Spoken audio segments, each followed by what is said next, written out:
Swag.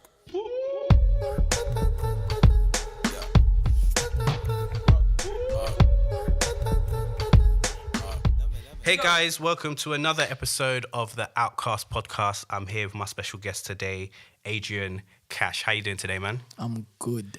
Good. I've known you from School, bro. school day. This is crazy because it's just like it's crazy how we went from school to seeing you and doing your thing, and then now you're actually one of my clients as well. Amen. On the talent agency. So yeah, man, start from school and then work your way up. Like, what's been happening since then? I remember you singing in like the choir. You and what was the other guy's name? Hakeem. You two were like the best singers in the year. Do you know what I mean? And you guys were coming with such a next flavor of like, yeah, man. You guys were coming with a next flavor of songs and like vibes, and everyone was just doing a traditional rock pop kind of, just old school Beatles or whatever. And then you lot came with just some new stuff, man. Yeah. So during school, actually, when I was in A levels, I performed at the O2. Right. Left school, went to university to study kind of the business aspect of music because I was signed independently for a year. All right.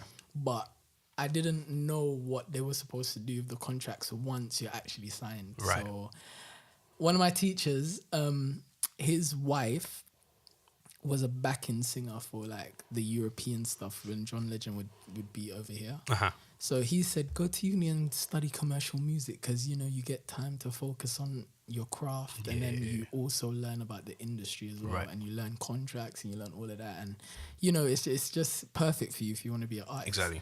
So I went there and it was a great experience, but it was also a work. Like I had to work because that was the first time I dedicated my life to like music. You know what I mean? Up until that, I was doing all academics. Yeah. So that was the first time that I was actually like just in the creative industry. Right. And I was surrounded by all of these people that had been in the creative industry like all the way throughout their lives, you know, as kind of their purpose. So I had to do a lot of catching up. And I caught up. You know? Yeah. Because you naturally had it. That was the thing that kind of, when I saw you in school, was kind of, that he's naturally got it. You and Hakeem niche, but I'll say more you than Hakeem because he was very kind of stuck in one genre where you were doing reggae. Like I remember you in assembly doing a reggae song. Yeah. Like I don't know what song was it? Do you remember? But I remember you doing it, and no one like at that time. And because we were so young, no one was doing that style of music to like publicly. But then remember, I'm Jamaican, like my exactly, that's like, true. And you were having like you had dreads at the time as well. No, not dreads. What was Single it? plaits. Oh, okay. See, I don't know these things, man. But yeah, that's cool, man. That's dope. So like, okay, so you went through that, and then what happened next? What between? So when I left uni, okay, the idea was to pursue music full time. Right. But obviously I had to get a job, so I started working. And that life, as you work, you notice that the scales kind of tilt more to work than it does to music. And so from 2014 when I graduated to about 2016, I was in full-time work. Okay. Doing music here and there, performing here and there, trying to do projects and whatever. But again, it was very difficult because I was working in corporate at the time as well. Right. So after about 2016, I went to Jamaica. And I think that's when my perception of what I needed to do in terms of work kind of changed. So then I went there and I was playing some of the stuff that I'd already recorded and they loved it. And then when I came back, I quit my job. Wow. I handed in my notice. Yeah.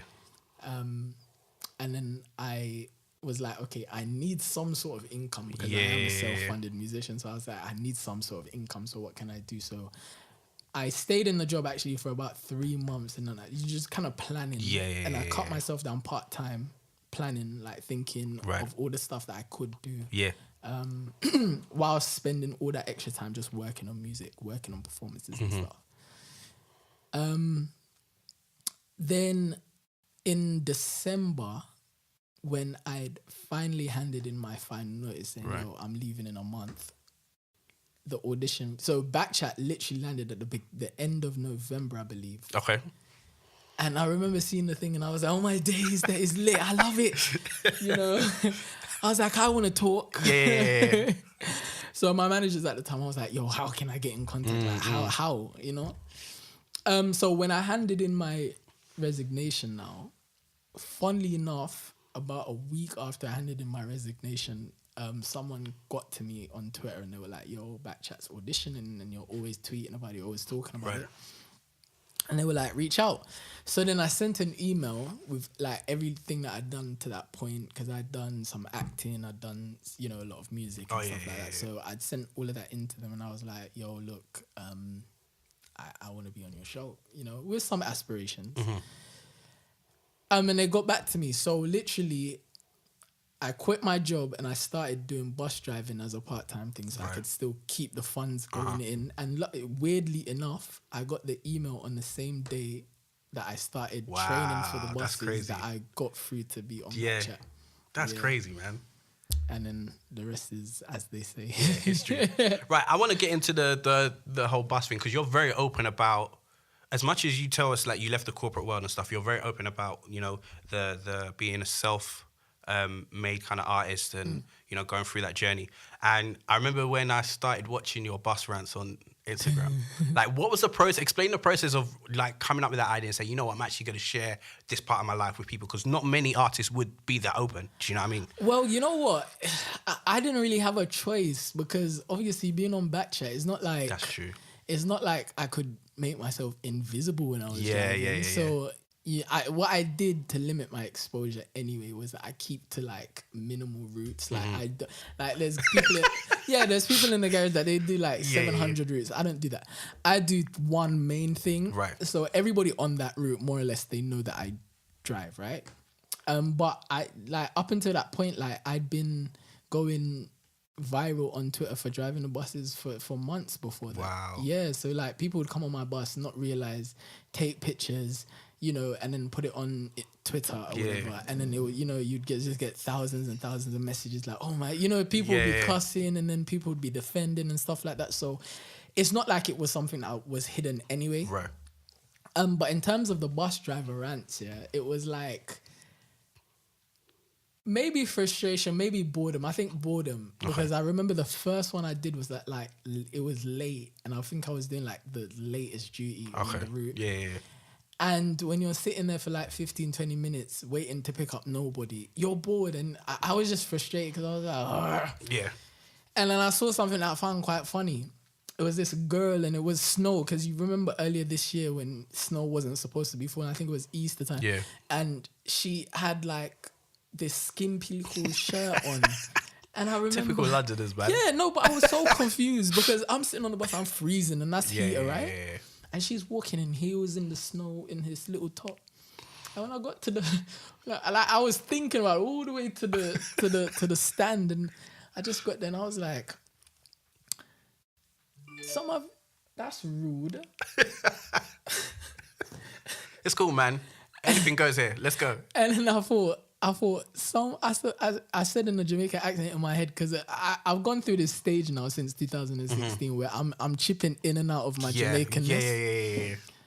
So I was sitting on the bus and I thought, what a very evil woman. Right. Oh, she had walked down the road and so that's literally where it came from. It came out of fun and boredom, and people really took onto it. And they would send me DMs like, yo, please do more. And then, so I just started asking people, I was like, so what, do you want me to talk about? So, based on what they do, and I only ever do it if the situation actually happens. Right. Because I don't want the novelty of it to get taken away. You know what I mean? I think I don't like to force it because I'm not a comedian. Yeah. Yeah. That makes sense. Yeah. I don't want to kind of confuse the brand or confuddle the brand a little bit to make them think, okay, he's trying to be a comedian. No, I'm not trying to be a comedian. This is just kind of something special that I like to sprinkle out there for the people that love it. So I only ever do it. So any stories about the bus driver rants that I put out is because literally like 5 minutes ago somebody did something. You know what I mean? And it really it's real authentic. Me. It's real. Yeah. And that's when I find it's funnier, because it's like it's fresh. It's actually happened, as opposed to sitting there and thinking about something that happened like 3 or 4 weeks ago. Right. Yeah, so that's where the bus driver thing came That's from. cool, man. Like with the whole corporate thing, or the whole like having a part-time job or whatever the case is when it comes to, you know, being an artist as well. How do you kind of get through those days where it's like, you know where you're called to be, but in this journey, you're actually at this specific place of, you know, you've got to grind, you've got to, you know, keep moving. Like, what's your mental kind of thought process when you're going through certain days? It changes. Right. But right now, I think I've clocked how to manage it. And I spent a lot of time at the beginning of the year and the end of last year working with a life coach, just to understand that life naturally goes like, Right. you know, like water. But what we tend to do as human beings is we hold on to the highs, so that when the lows do come, it feels lower than it actually Right. is, as opposed to just kind of riding the wave. So I'm at a stage now where I write everything down and I visualize it. And I've got like a goal board in my room that it has my goals that I want to achieve. Right. And so even if I'm like, yo, I'm not